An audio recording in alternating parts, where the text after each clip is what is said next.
Pépin de Gascogne est un vampire heureux. Car aujourd'hui, et pour la première fois depuis 1000 ans, il revoit enfin la lumière du jour.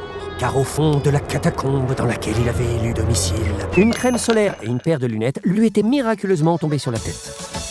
L'attirail solaire avait atterri dans les égouts après que Géraldine, une touriste néerlandaise, se soit étalée par terre en glissant sur un cannelé. Le gâteau concerné venait de chuter de la stratosphère. Un collectif de publicitaires avait soumis l'idée de le mettre en orbite à un consortium de pâtissiers dans le cadre d'une opération promotionnelle.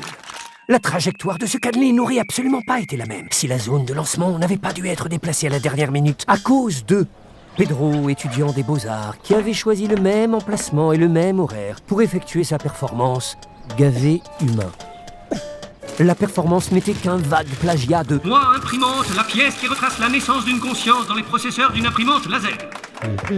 Philippe, le comédien qui entretenait une relation particulière avec Pouquette, son bichon maltais, n'aurait jamais joué dans cette pièce s'il avait assisté à la mort tragique de son acolyte canidé.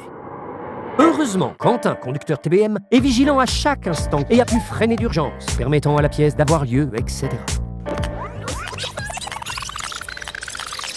Pour résumer, si Pépin de Gascogne peut aujourd'hui redécouvrir les plaisirs simples qu'a offert la nature à la condition humaine, c'est bien parce que Quentin a à cœur de faire son métier, comme l'ensemble des conductrices et conducteurs du réseau TBM.